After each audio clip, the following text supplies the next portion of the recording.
Hello विद्यार्थियों, आप सभी का स्वागत है हमारे इस YouTube चैनल बिहार एसएस लोकर्स एकेडमी में।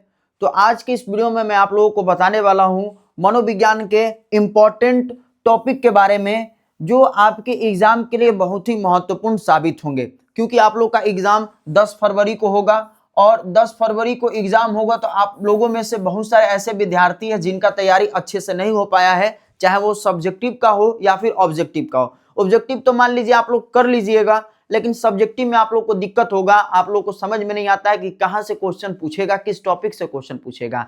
तो आज के इस वीडियो में मैं आप लोग को वही मनोविज्ञान के इंपॉर्टेंट जो चैप्टर के टॉपिक हैं वो मैं आप लोग को बताने वाला हूं, और ये भी मैं बताऊंगा कि आप लोग को ज्यादा नहीं पढ़ना है। जो टॉपिक मैं बताऊंगा इस 10 दिन में, जो बचे हुए 10 दिन आप लोग के पास हैं, इस 10 दिन में आप लोग अच्छे से इन सारे टॉपिक को कवर कर लीजिए। इससे आपके क्वेश्चन जरूर एग्जाम में आएंगे और आप लोग अच्छे से जो है कर जाइएगा उसको। तो आखिरी तक आप लोग इस वीडियो को देखिएगा, और वीडियो अच्छा लगेगा तो अपने दोस्तों में इसको शेयर कर दीजिएगा। तो आइए हम लोग जो है अपने आज के पहले चैप्टर के और इंपॉर्टेंट टॉपिक पर बात करते हैं। पहला चैप्टर हमारा कौन सा है? तो मनोवैज्ञानिक गुणों में विभिन्नता है। जैसा कि आप लोग को मालूम है, तो मनोवैज्ञानिक गुणों में जो विभिन्नता पाठ है, इसका इंपॉर्टेंट टॉपिक अगर हम लोग देखेंगे कि इंपॉर्टेंट टॉपिक जो है कौन कौन सा है, तो आपका कौन होगा? तो बुद्धि का परिभाषा। ये तो आप लोग जरूर याद रखिएगा, बुद्धि का परिभाषा क्या है, बुद्धि का परिभाषा कौन कौन से मनोवैज्ञानिक दिए हैं, इसको आप लोग जरूर याद रखिएगा। फिर साथ ही साथ आप लोग बुद्धि के प्रकार को भी जरूर याद कर लीजिएगा कि बुद्धि के कौन कौन से प्रकार हैं। आप लोग अगर एनसीईआरटी बुक से पढ़े हैं तो बुद्धि के प्रकार उसमें जो बताया उसको पढ़ लीजिएगा, या फिर आप भारती भवन में पढ़े हैं तो भारती भवन में बुद्धि के 3 प्रकार की जो चर्चा की है उसको भी पढ़ लीजिएगा। आप लोग दोनों गलत नहीं होगा। इसके बाद बुद्धि के जो सिद्धांत है इसको भी आप लोग एक नजर में देख लीजिएगा, प्राचीन और आधुनिक सिद्धांत को, बुद्धि एवं संस्कृति में क्या संबंध है, इसकी भी आप लोग एक बार तैयारी कर लीजिएगा अच्छे से। उसके बाद आपका जो इस चैप्टर से इंपॉर्टेंट टॉपिक है वो है बुद्धि परीक्षण। बुद्धि परीक्षण भी आपके एग्जाम में पूछा गया है कि बुद्धि परीक्षण की उपयोगिता क्या है, बुद्धि परीक्षण की उपयोगिता कहां कहां जो है ना स्थापित किया गया है। मतलब ऐसे क्वेश्चन आपके बनते हैं। बुद्धि परीक्षण को पहले किसने शुरू किया था, फिर उसके बाद कौन मनोवैज्ञानिक ने किया, तो ये सब परीक्षण के बारे में पूछता है, तो इसको भी आप लोग जरूर देख लीजिएगा। और उसके बाद एक और टॉपिक इस चैप्टर से है कि प्रतिभाशाली बालक और मंदबुद्धि बालक के बारे में। तो ये सारे टॉपिक को अगर आप पहला जो चैप्टर से अगर इस सारे टॉपिक को आप लोग पढ़ लीजिएगा तो अवश्य ही आप लोग जो है इस चैप्टर के जो भी क्वेश्चन आएंगे उसको आप लोग बना लीजिएगा। आगे हम लोग चलेंगे अपने फटाफट से दूसरे लेसन पर। दूसरा लेसन हमारा है स्व तथा व्यक्तित्व है। दूसरा लेसन स्व तथा व्यक्तित्व। कई लोग आत्म तथा व्यक्तित्व भी पढ़े होंगे, कई लोग आत्म तथा व्यक्तित्व भी पढ़े होंगे। तो आत्म कहे या स्व कहे वही बात है। स्व मतलब सेल्फ होता है, आत्म मतलब भी सेल्फ होता है। तो इस चैप्टर के इंपॉर्टेंट टॉपिक केवल 3 ही है। 3 ही टॉपिक के अंतर्गत और भी कई सारे टॉपिक आपको मिलेंगे, जैसे स्व और व्यक्तित्व की परिभाषा आप लोग पढ़ लीजिएगा। ठीक, स्व और व्यक्तित्व की परिभाषा पढ़िएगा तो इसी में स्व के प्रकार को थोड़ा सा देख लीजिएगा कि स्व के कौन कौन से प्रकार हैं। ठीक, और स्व के पक्ष के भी बारे में आप लोग थोड़ा सा देख लीजिएगा। स्व के पक्ष के बारे में, स्व के पक्ष कौन कौन से हैं, स्व के 7 पक्ष होते हैं, तो इसके बारे में भी आप लोग एक बार जरूर देख लीजिएगा, जैसा कि मैं यहाँ पर लिखा हूँ, स्व के विभिन्न पक्ष। ठीक, तो ये पक्ष के बारे में जरूर देख लीजिएगा।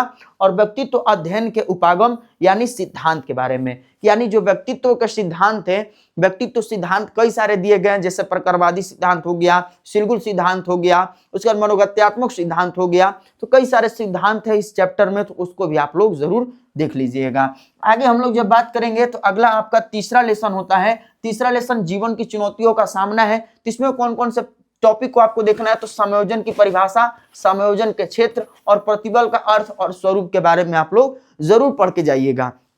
प्रतिबल क्या होता है, ठीक, समायोजन का क्षेत्र कौन कौन सा है, समायोजन की परिभाषा क्या है, इसको जरूर देखिएगा। प्रतिबल के प्रकार आप लोग जरूर पढ़ लीजिएगा। प्रतिबल का समाधान के बारे में जान लीजिएगा कि प्रतिबल को हम लोग कैसे दूर करेंगे, और हमारा जो व्यथा और सकारात्मक प्रतिबल में अंतर क्या है, इसको भी एक नजर आप लोग जरूर देख लीजिएगा।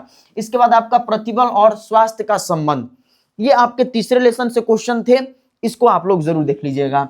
अगला जो आपका जो है टॉपिक है और अगला जो लेसन है वो है मानसिक विकार। चौथा चैप्टर हमारा क्या है? मानसिक विकार है। तो मानसिक विकार में कौन कौन से इंपॉर्टेंट टॉपिक है? तो इसमें 5 टॉपिक को मैंने रखा है। 5 टॉपिक जो इंपॉर्टेंट है वो है आपका दुर्भीति हो गया, ठीक, मनोग्रस्तता मनोबाध्यता विकार हो गया, मादक द्रव्य सेवन संबंधित विकार हो गया, मनोविच्छेदित विकृति हो गई और मनोविदालिता हो गया। इन सारे टॉपिक को एक बार आप लोग पढ़ लीजिएगा, कवर कर लीजिएगा। इनके प्रकार अगर दिए हैं तो प्रकार को आप लोग पढ़ लीजिएगा, इनके लक्षण क्या क्या है इसके लक्षण को एक नजर आप लोग जरूर देख लीजिएगा। जो लोग नहीं पढ़े हैं उनके लिए तो थोड़ा सा दिक्कत हो सकता है, क्योंकि उनको शुरू से ये सब चीजें पढ़ना समय कम है। जो लोग पढ़ चुके हैं उनको रिवाइज करने के लिए मैं बता रहा हूं। तो जो लोग नहीं भी पढ़े वो लोग भी एक नजर, अगर आपका जो है कौशल, आपका बुद्धि तेज है, स्किल बढ़िया है, तो आप लोग इसको जरूर रिवाइज कर लीजिएगा। आइए हम लोग आगे चलेंगे क्वेश्चन संख्या 5। क्वेश्चन हमारा जो क्वेश्चन का है चैप्टर 5 पर। क्वेश्चन बोलते बोलते जो है ना याद हो जा रहा है कि क्वेश्चन, तो क्वेश्चन नहीं, चैप्टर संख्या 5 है हमारा मनोचिकित्सा। मनोचिकित्सा जो 5वां लेसन है, इसमें कौन कौन से टॉपिक इंपॉर्टेंट है? तो मनोचिकित्सा की प्रकृति एवं प्रक्रिया, मनोचिकित्सा का उद्देश्य, ये याद रखिएगा आप लोग। मनोविश्लेषण विधि और व्यवहार चिकित्सा, ये भी आप लोग जरूर पढ़ लीजिएगा। इसके बाद संज्ञानात्मक व्यवहार चिकित्सा और जैव आयुर्विज्ञान चिकित्सा, ये भी अलग अलग टॉपिक है, इसको आप लोग देख लीजिएगा। और वैकल्पिक चिकित्सा को देख लीजिएगा। तो ये हमारे क्या है, मनोचिकित्सा जो टॉपिक है और मनोचिकित्सा की जो प्रविधियां हैं, ये प्रविधियां टॉपिक को आप लोग जरूर पढ़ लीजिएगा। मनोचिकित्सा क्या होता है, इसके उद्देश्य क्या है, इसको भी एक नजर आप लोग जरूर देख लीजिएगा। तो आपको फिर मनोचिकित्सा में कोई दिक्कत नहीं होगा, कोई परेशानी नहीं होगा। अब जो आयुर्विज्ञान चिकित्सा में ही योग आता है, योग के 8 अंग आता है, तो उसको भी आप लोग कवर कर लीजिएगा। अगला जो आपका लेसन है वो है अभिवृत्ति तथा सामाजिक संज्ञान। अब अभिवृत्ति तथा सामाजिक संज्ञान में कौन कौन से टॉपिक पढ़ना है? तो मनोवृत्ति का अर्थ, मनोवृत्ति की परिभाषा आप लोग देख लीजिएगा, मनोवृत्ति की विशेषता पढ़ लीजिएगा, और मनोवृत्तियों का परिवर्तन मतलब कि किस रूप से होता है उसको आप लोग देख लीजिएगा, और मनोवृत्ति और व्यवहार के बारे में, और ऋणयुक्ति और पूर्वाग्रह के बारे में आप लोग जरूर देख लीजिएगा। ऋणयुक्ति और पूर्वाग्रह के बारे में आप लोग जरूर पढ़ लीजिएगा। तो ये आपका 6ठा लेसन का जो इंपॉर्टेंट टॉपिक है वो था।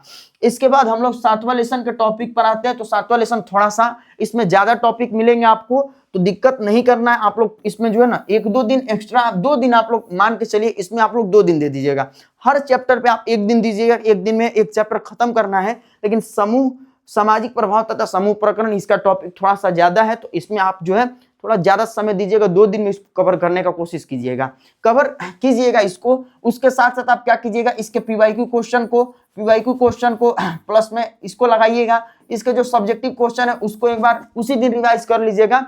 हर चैप्टर का कोशिश कीजिएगा कि एक दिन इस सारे टॉपिक को पढ़ें, कवर किए, और फिर उसका पीवाईक्यू सब्जेक्टिव दोनों हम कंप्लीट कर लें। तो आपका ऐसे क्या होगा कि चैप्टर वाइज कंप्लीट होते जाएगा, और फिर आपको कोई दिक्कत नहीं होगा, आपकी तैयारी भी बेहतर हो जाएगी मनोविज्ञान में। तो ऐसे करना है। तो सामाजिक प्रभाव तथा समूह प्रकरण पाठ में समूह का स्वरूप, समूह की परिभाषा, इसको आप लोग जरूर देख लीजिएगा। समूह निर्माण की अवस्था क्या होती है, समूह संरचना के जो 4 प्रमुख घटक होते हैं, और समूह की बनावट और समूह का कार्य, इसको जरूर आप लोग पढ़ लीजिएगा। ये टॉपिक आपके समूह चैप्टर से इंपॉर्टेंट है। आगे हम लोग बात करेंगे इसी चैप्टर के कुछ और इंपॉर्टेंट टॉपिक को, जिसमें क्या है, समूह का वर्गीकरण हो गया, ठीक, अंतर समूह और बाह्य समूह के बारे में हो गया। उसी तरह अनुरूपता, आज्ञा पालन, अनुपालन है, इसको भी आप लोग जरूर देख लीजिएगा। फिर औपचारिक समूह और अनौपचारिक समूह है, और आपका सहयोग और प्रतिस्पर्धा है। तो ये सब हमारे 7वां लेसन के इंपॉर्टेंट टॉपिक है, तो इसको आप लोग जरूर कवर कर लीजिएगा, क्योंकि ये सारे इंपॉर्टेंट टॉपिक है आपके 7वां लेसन का। अगला लेसन जो आपका है 8वां है, मनोविज्ञान एवं जीवन। 8वां लेसन में आपको तो ज्यादा टॉपिक मिलेगा नहीं। इसमें आप अगर आपदा के बारे में अच्छे से जान जाइएगा, आपदा के बारे में, पर्यावरण के बारे में, ठीक ना, पर्यावरण के बारे में अच्छे से समझ लीजिएगा। शोरगुल क्या होता है, शोरगुल के बारे में, वायु प्रदूषण, जल प्रदूषण क्या है, ये सब टॉपिक को आप लोग पढ़ लीजिएगा। हरित गृह प्रभाव क्या हो गया, और इसमें मुख्य रूप से जो पॉलिटिकल आप लोग पढ़ते हैं, तो इसमें अधिकार के जो रहते हैं, राइट्स के बारे में, तो राइट्स के बारे में भी थोड़ा सा जान लीजिएगा, क्योंकि इस चैप्टर में दिया हुआ है। तो देखिए आप लोग शोरगुल के बारे में, ताप के बारे में, प्रदूषण के बारे में, ये मानव व्यवहार पर कैसे प्रभावित करते हैं मानव व्यवहार को, उसको जानना है। फिर निर्धनता, वंचना, स्वास्थ्य, नागरिकता, ये सब क्या, इसको देख लीजिएगा। प्राकृतिक और निर्मित पर्यावरण क्या होता है, आपदाएं क्या होती हैं, प्राकृतिक और निर्मित आपदाएं, इसको देख लेना। और हरित गृह प्रभाव और अधिकार के बारे में, तो ये इस चैप्टर से आपको ये टॉपिक को देखना है। और अगला जो आपका आखिरी चैप्टर है, 9वां चैप्टर, उसमें आपको प्रभावी मनोवैज्ञानिक बनने के लिए जो आवश्यक कौशल पाठ है, इसमें आपको 5 कौशल को जानना और पढ़ना जरूरी है। एक आपका संचार कौशल और दूसरा परामर्श कौशल है, इसको आप लोग पढ़ लीजिएगा। परीक्षण कौशल आप लोग देख लीजिएगा, परीक्षण कौशल क्या होता है, साक्षात्कार कौशल क्या है, और प्रेक्षण कौशल क्या होता है। तो ये आपका 9 चैप्टर के इंपॉर्टेंट टॉपिक थे, तो इसको आप लोग जरूर कवर कर लीजिएगा। तो मैं आप लोगों को सारे चैप्टर का इंपॉर्टेंट टॉपिक बता दिया। 10 दिन बचा है आप लोगों में, आप लोगों के पास, ठीक ना, आप लोगों में नहीं, आप लोगों के पास 10 दिन बचा है, क्योंकि ये वीडियो मैं आप सभी लोगों के लिए 1 फरवरी को अपलोड कर रहा हूं, ठीक ना। 1 फरवरी को मैं आप लोगों के लिए ये वीडियो अपलोड कर रहा हूं, तो आप जोड़ सकते हैं कि आपके पास समय 10 फरवरी को आपका एग्जाम है, तो जोड़ लीजिएगा कि आपके पास कितना समय है। आप इस वीडियो को जिस दिन देख रहे हैं उस दिन से ही शुरू करना चाह रहे हैं मनोविज्ञान का तैयारी, कि आप अब 1-2 दिन बैठ करके आप तैयारी करना चाह रहे हैं। तो अगर आप 1-2 दिन बैठिएगा तो फिर आपके लिए समय ज्यादा बचेगा नहीं, क्योंकि और सब्जेक्ट भी आपको पढ़ना है। तो इसलिए मैं कहूंगा कि आप जो है जिस दिन वीडियो इसको देख रहे हैं उसी दिन से लग जाइए, और उसी दिन में लग करके अपना मनोविज्ञान की तैयारी को और बेहतर बनाइए। और इस वीडियो को देखने के लिए आप लोगों का तहे दिल से धन्यवाद। इस वीडियो को आप लोग अपने दोस्तों में शेयर कर दीजिए जिनका मनोविज्ञान सब्जेक्ट है। और ये जो है वीडियो कैसा लगा कमेंट में आप लोग जरूर बताइएगा, और मिलते हैं इसी तरीके के और अन्य वीडियो के साथ। तब तक के लिए आप लोग स्वस्थ रहिए, मस्त रहिए और अपना पढ़ाई लिखाई करते रहिए। धन्यवाद।